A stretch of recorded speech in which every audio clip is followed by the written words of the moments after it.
Saturday Showdown. D plus Kia versus Other patches we might be like, oh, is it Pantheon support? Is it a Gragas jungle game from Owner? But I don't think in this meta. Ooh, I love this Jhin pick here. Actually, you have such great setup because you have the Nefiri, you have the Alistar for frontline, and they're going in. The Annie is also going to be looking to lock somebody down, and the Jhin can follow up no matter where Annie is. If Annie is on the other side of the Baron pit, if Annie is flashing a wall to set up the stun, doesn't matter where Jhin is because he could just instantly open up his ultimate and look to follow up. The problem is getting through this Pantheon and getting through Owner and the power that this Pantheon has right now in this meta and how much of a team that T1 is that plays around global so well. Whether it's Faker on the Talia, whether it's his TF, whether it's, you know, when Zeus was playing TF top, this team uses global champions insanely well. Pantheon's glued in this game. But this is once again the Annie experiment that we saw work yesterday. It's a powerful top side of the map and some early game strength. See how it goes. We jump into the rift. It generally is. I do like the way the fountain looks. In particular, I think it looks very nice. Feels like a completely different vibe. Yep. And it's a huge change from the It makes you know which side of the map you're on. Yeah.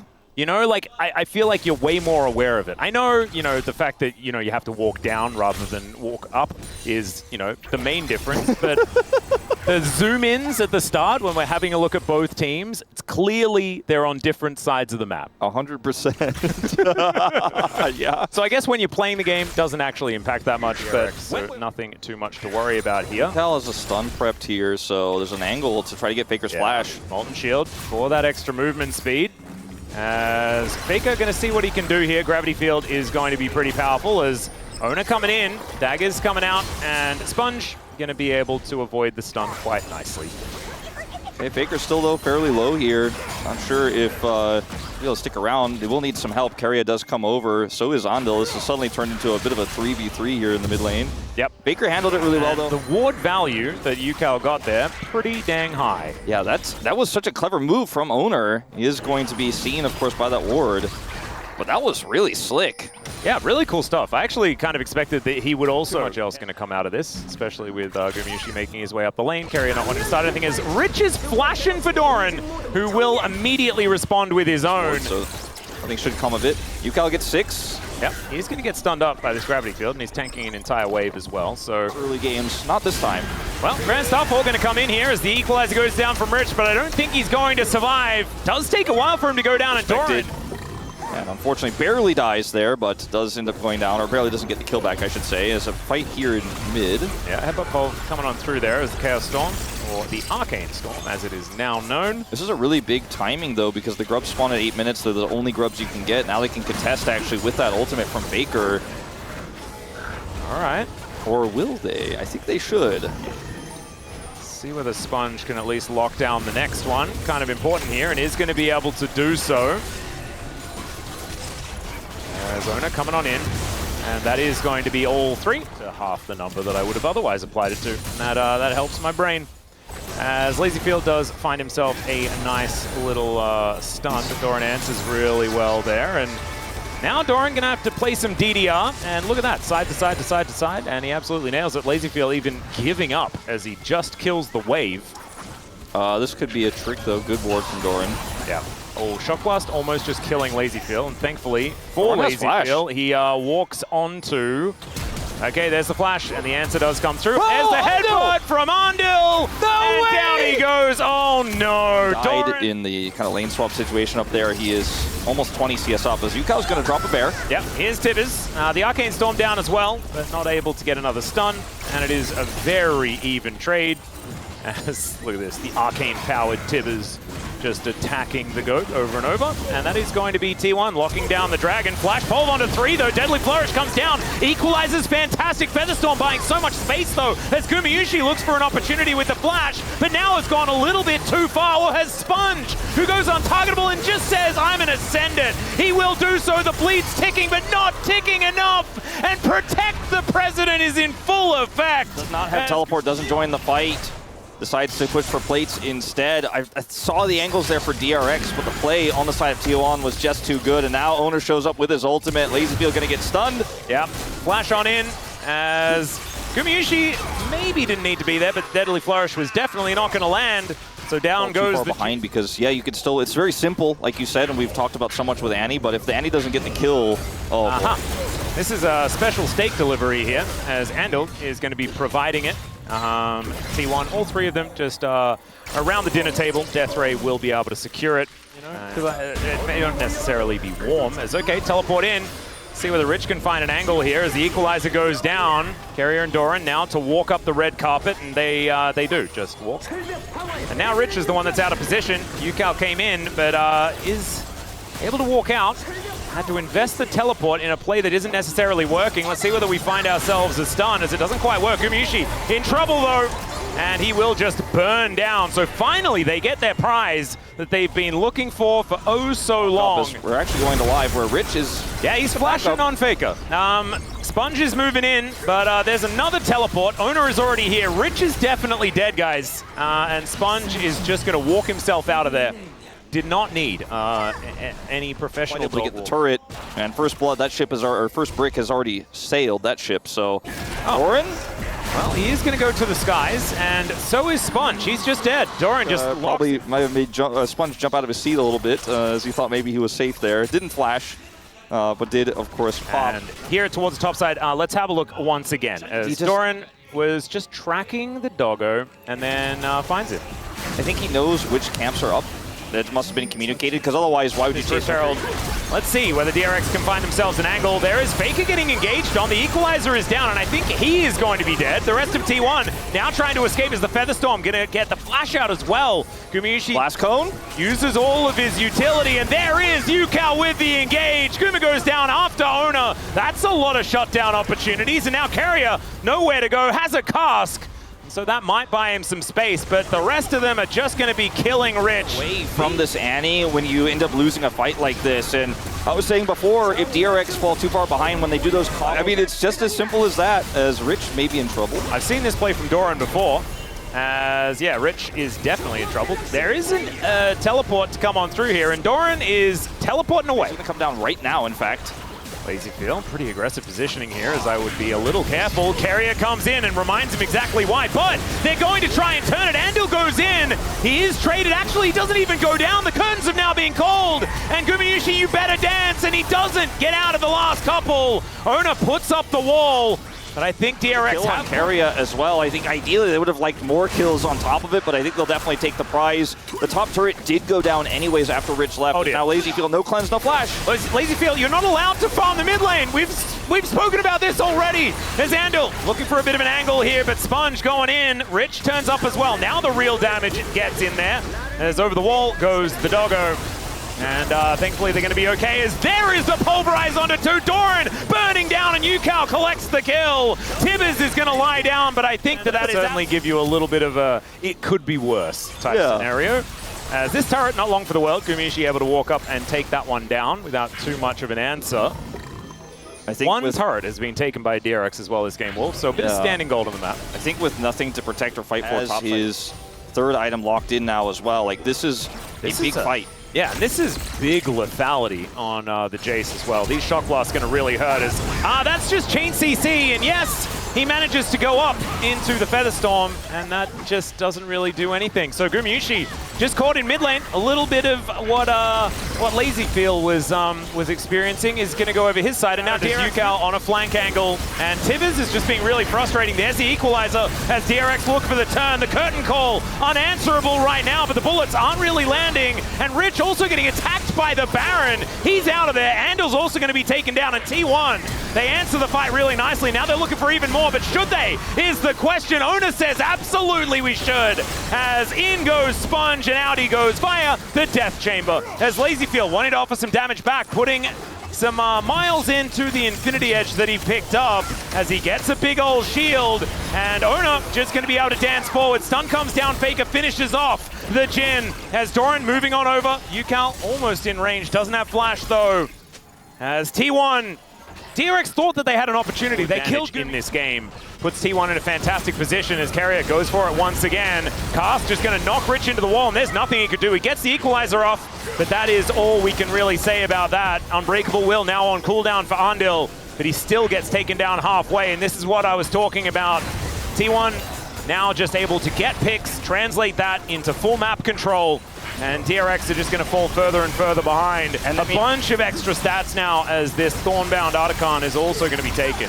If they all walked into UCal, where if he could hit a big stun or the fight goes longer. Well, Ona's going to go in. This might be a bridge too far, as Sponge not going to get pushed away by that. Cask and Andal is just holding them in place. Can Ona get over the wall? That's the question. As Gumayusi says, it does not matter. He can go where he wants because I am massive, and he absolutely is. There's the double kill for the Xayah. And Gumayusi, I think, is a little upset that he died a million times in the early stages of this game and is going to finally get his revenge. DRX pops, so he only gets to press R once, but in this situation, didn't need to press it at all. And he just gets to clean up. Faker denies anyone else from following up, and, you know, focusing a Pantheon, the only option DRX had, but it wasn't going to be successful. Now Ona's level 18. Yeah, that's a 3-level lead. This Doggo not looking too hot right now. Although it is a hot dog, so it's a bit weird. Probably should be at least warm. Kind of tells the story of this series a little bit as Grand Starfall comes in. Decent cap jack there from Lazyfield, but I don't think it's going to save his life. His spear will be avoided, and so maybe Ona is not going to be able to get that one done. Still, he survives, and they take down Rich as well. And DRX just a little too far behind, ladies and gentlemen. T1, they've scaled into this game, and they are going to utilize that to take down this Nexus here in game number 1. Lazyfield just going to have to dance away from some of these skill shots as he watches his Nexus explode, and I don't even think he's going to be able to do that because Carrier decides that he's worth killing. Let's do it. 엎드기 필. 미대니? 애니 노플, 애니 노플. 나 지금 뒤에 꽂았어. 뒤에 꽂았어.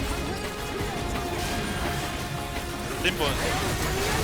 우리 바로 라인 볼게. 야 우리 애니 노플 노공이야. 어씨 나 죽었다. 괜찮아. 나 살았다. 애니 맞아줘. 애니 마무리 됐어? 맞아줘. 맞아줘야 돼? 맞아라고. 맞으라고. 맞으라니까. 이 사람 풀은? 아, 항상 순간이가 봐요. 노플. 턴스 해줄게. 이거 잡게 해봐 일단. 해봐. 더블 이슈. 간다. 한 번만 됐어. For DRX, you shouldn't be too unhappy with how this game went.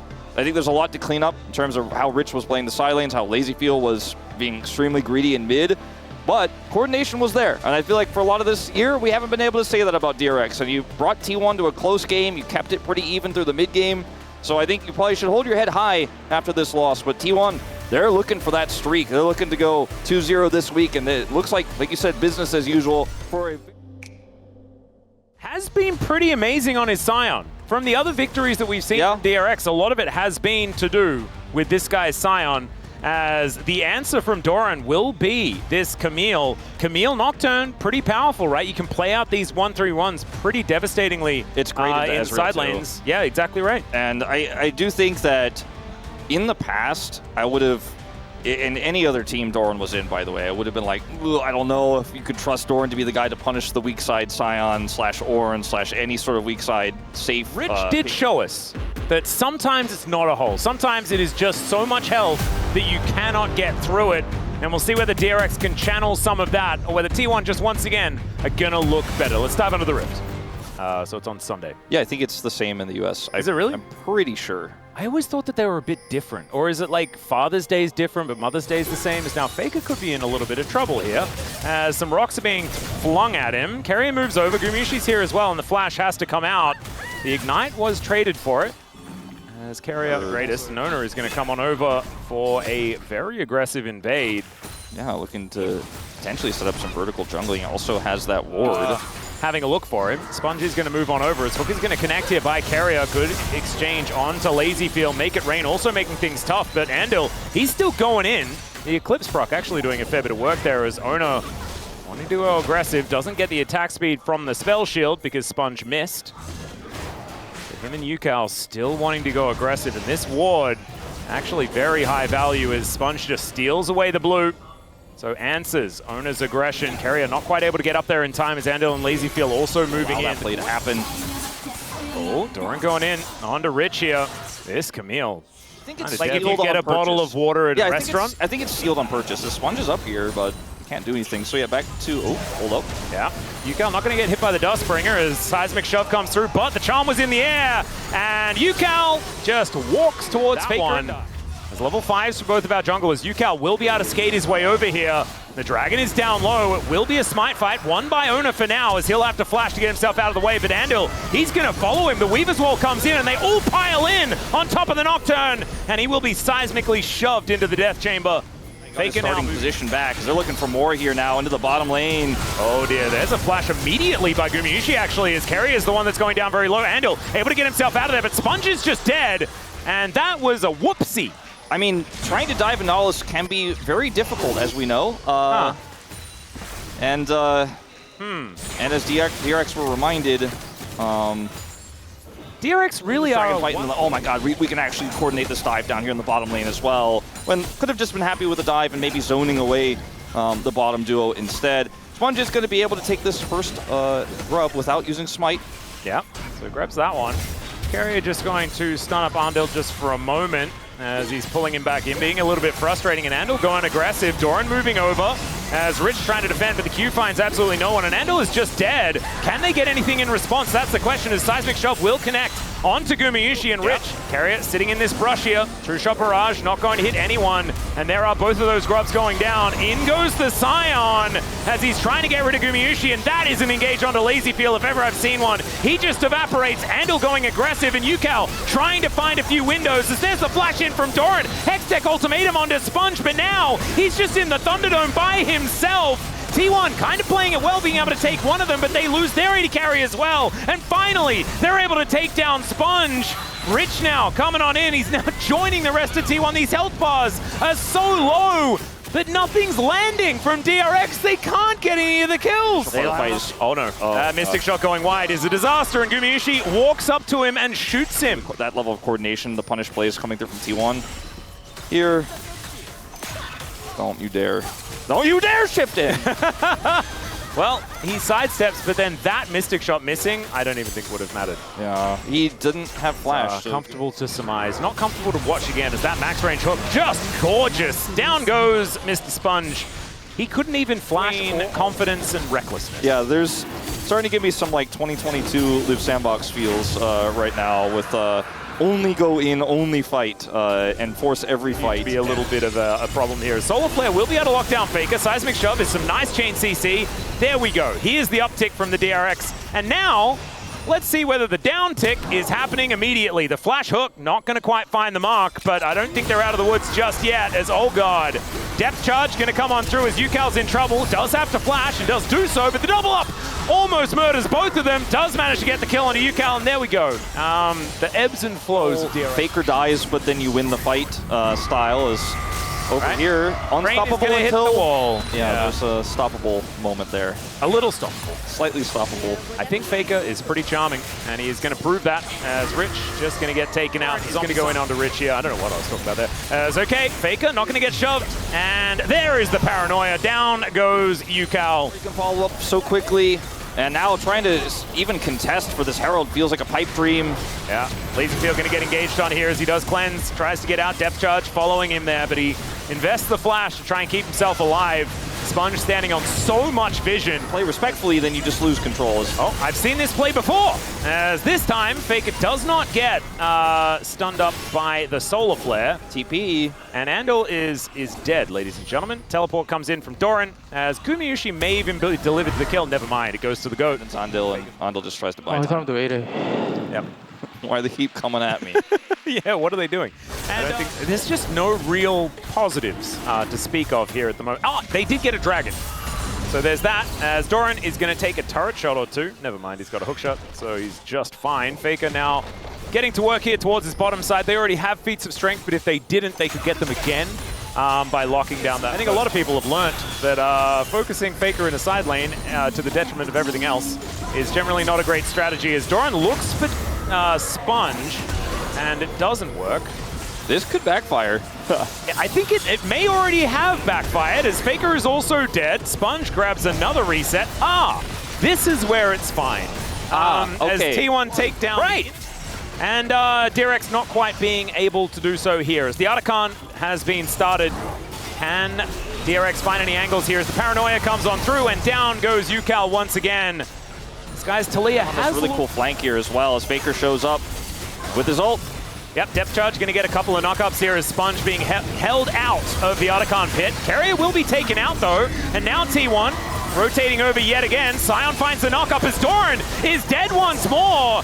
And now Faker just doing what he can to try and stay in this, and maybe I spoke too soon. The flash to try and get the knockup, but it's a great spell shield, and now Ona looking to try and turn it. This Sion is just massive on this front line though, and Yukal has respawned. The wall comes on down, Ona is singled out, and Rich turned into a zombie, but I think he's well and truly done his job. This Otacon, as Paranoia does come down, that is Sponge securing it.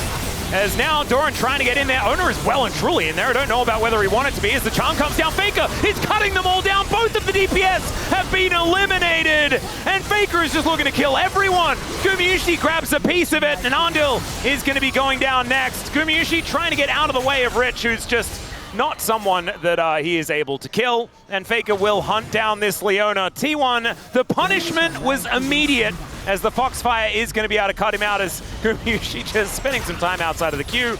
And yeah, as you can see, Gumayusi does need armor penetration if he ever wants to kill Sion. Look at that. Rich cannot die, by the way, guys, basically, as finally he does go down. And there goes he gets a double? Gumayusi. Does he get a double? No, I don't think so. The health bar is going down lower and lower and lower, and Carrier will be able to secure it. So there we go. It's like hit magic damage. As Carrier does hit the 5,000 assists, and he's also rewarded with a kill for his efforts, as we saw there towards the top side. As Doran getting closed in on here by Yukal, as over the wall goes Sponge. Doran is going to then flash into Andil and gets immediately stunned. So there is a nice... Right, this time they're all in the pit. Faker flank. Yeah. I'm all about that optimism as well, as in goes Carrier looking for that angle. Once again, Yukal is singled out and destroyed, and T1 just making it an uncomfortable time in the Baron pit. This time it's an immediate triple kill for Faker. Can he find more? The answer is absolutely, as the GOAT may pick up a Penta, and in fact, he almost definitely will. He's the only one that does damage to the Scion, so there's the Penta kill for Faker. Faker with a Penta, and it's just perfect play on this Ari. He's finding those damage dealers in the back, goes to the back of the pit, and deletes them instantly. Such great play on an iconic pick for Faker. He has so many of those, but the Ari, we knew it was coming in the draft. They pull out Owner's Nocturne, they work together so... Andil was standing in a brush. Okay. He spent the whole time just walking around. As I think Owner is just going to zoom through, turn the lights off. Maybe they'll catch him unawares. Nope. They might catch him aware. Yeah, he's aware. That could be the way. That's all right, Spell Shield, not going to get that value as the knockup does come on in. The crash into the Nocturne as True Shot Barrage doesn't connect, but now the bullet time is going to cut down Sponge so quickly. Lazy Field, he's not getting out of there. And down he goes. T1 just a little bit too far ahead now as Yukal, he's going to come in, but he's kind of like Donald Glover, holding the pizza with his house on fire. As Rich is a zombie, and Faker is not even going to let Yukal get out of this one. He is going to get charmed and destroyed. There's another ace for T1. Now. Yep, that's the end of that. Owner's like, all right, Xinjiao, our button can't get hurt. For DK yesterday as well, as we're having a listen to T1 in this final team fight. DRX playing with a lot of desperation in this one. Finally stopped that bullet time, but the bullet time stopped the health bars of DRX players beforehand, unfortunately, as they try to punish Owner. I will say that there were some big errors made by DRX in this game, but overall, it just felt like T1 punished them super hard. When they were ahead, DRX just kept fishing for anything they could find, because you're so far behind. What are you going to do? Is Ceremony here from Faker as he picks up another pentakill. Yeah, pressing a lot of buttons, making sure that he keeps things on cooldown. I love cooldown efficiency. It is absolutely fantastic. As T1, they do silently destroy the Nexus. And let's have a look at some of these damage numbers. Yeah, Faker with 30k. That is over triple what Yukal put down. It was not Yukal's day today. Yeah, no, Rich also kind of doing large He built a numbers. Thornmail, by the way. Yeah,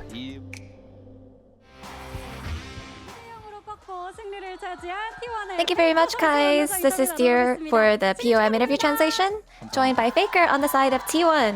네, 이렇게 또 머리에 귀여운 카네이션 꽂고 인터뷰를 함께 해주시는데 What a 너무 cute 감사드리고요. carnation pin 오늘 on your DRX를 head. 꺾고 Thank you so much for the 상하층에 interview 성공했습니다. today. 먼저 소감 들어보겠습니다. You got your 3-win streak. 이제 또 after 2라운드 defeating DRX. 시작부터 좀 저희가 How do you feel? 연승을 타고 있는 것 같아서 네, 되게 From 기분도 the start of 좋아요. round 2, I feel like we have off a great momentum with a good winning streak, so it makes me very happy. And Victor is your most played champion. You've been showing a great performance with him, and in game 1, it was a bit slow in the middle, but you closed it out with a win.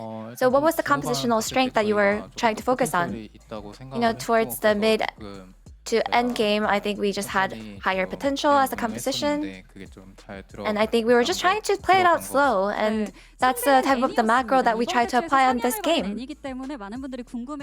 And you versed Annie in game 1.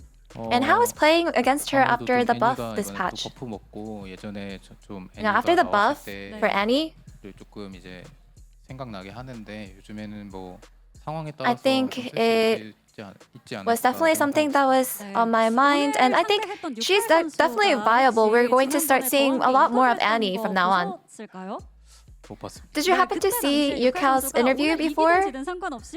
You know, he said regardless of winning or losing, Yukal said he really wanted to take a picture with you. So would you do him the honor? 주시니까 너무 영광이라고 생각하고 You know, just the fact that Yukal likes me so much is such an honor. Of course, I can take a picture with him. And in game 2, you played Ahri. You're juggling, and the damage and the pentakill was so amazing. That's not it. You got 16 kills with Ahri, and you broke your personal all-time highest kill record in a game. So let's give it up for Faker. Congratulations. And it was your birthday yesterday, so perhaps this was a birthday present for yourself, this pentakill? Yeah, I just feel like I got a great present for myself. And it was a great result. I'm very satisfied. It was the first penta since 2015 after 10 years. So, of course, we're gonna have to look at the replay again. How did you feel in this moment? Yeah, I was actually quite focused on getting the pentakill. I ended up getting so many kills, and then I asked for the penta from my team. And after how many kills did you think about getting the penta? After I killed the Scion. And you said to your teammates, I appreciate the meal, with a smirk. You must have felt great. You know, yeah, today's Parents' Day in Korea. So I would say I felt like being a great son to my parents. Yeah, just as you are wearing this carnation pin, would you like to say anything to your family? You know, during my professional career, thank you so much, and I appreciate all the support that I get from my family. And I want to keep playing well to pay your support back. And there is much more left to celebrate. Keria has reached 5,000 assists in the LCK, and that's such a fast milestone that he has achieved, because he's actually catching up to your assists as well. How does it feel? You know, I wasn't really paying attention to all the milestones, but hearing that Keria is catching up to me, well, I guess I just have to play even harder and work harder. And would you like to say anything to Keria then? Well, congratulations. And this upcoming Saturday, you will have the Saturday Showdown against D+ Kia. What's your resolution? You know, in order to advance to MSI, it's going to be so crucial to beat D+ Kia, so we will try our best. And that's the end of the interview with Faker. I'm back to the space. Thank you.